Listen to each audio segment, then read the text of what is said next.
Hello.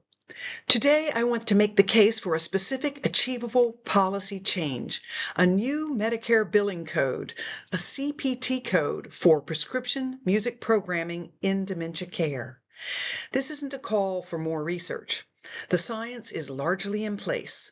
What's missing is the reimbursement infrastructure that would allow this intervention to reach patients at scale.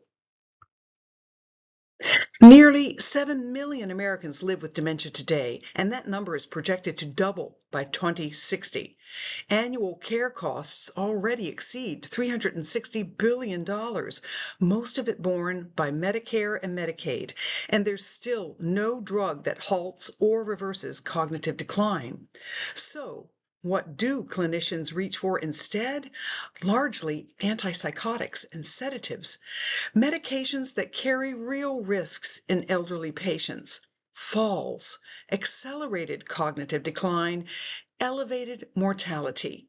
We're managing a $360 billion problem with tools that often make things worse. Here's why music works, even in advanced dementia. The brain's musical memory network is one of the last to go. It survives in regions like the medial prefrontal cortex long after episodic and semantic memories have failed.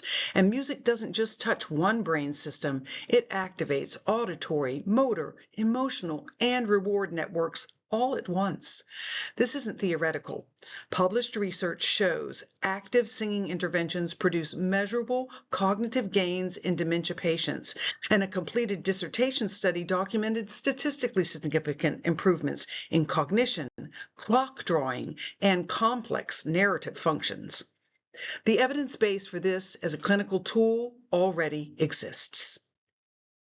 So why isn't this already standardized care? Because there's no CPT code for it. CPT is a standardized billing code that Medicare and Medicaid use to determine what they'll pay for. And without one, even a well-validated intervention cannot scale, no matter how good the evidence is. The federal government has actually acknowledged this space matters. The NIH's Sound Health Initiative, launched with the Kennedy Center, recognizes music's clinical potential, but it never produced a reproducible clinical protocol, and that's the gap this proposal closes. This proposal has a clear champion and a clear pathway. Senator Susan Collins co-chairs the Senate Special Committee on Aging and has the standing to direct a formal petition to the AMA's CPT editorial panel.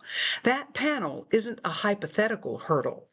In 2024, it approved 4 new caregiver training codes through this exact stakeholder-driven process.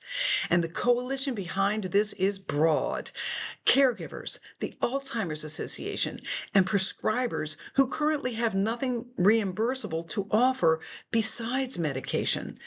Dementia policy is one of the few truly bipartisan issues left in Washington.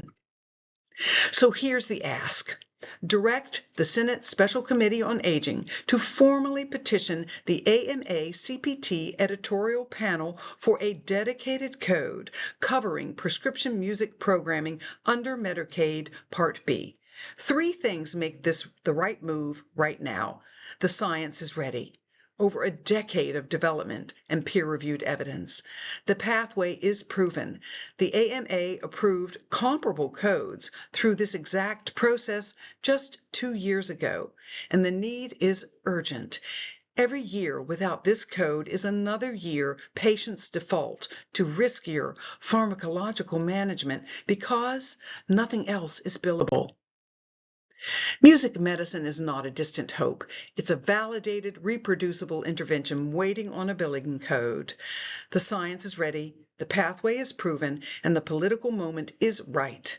I urge Senator Collins and this committee to take the next step and give clinicians a safer, evidence-informed alternative they can actually prescribe. Thank you.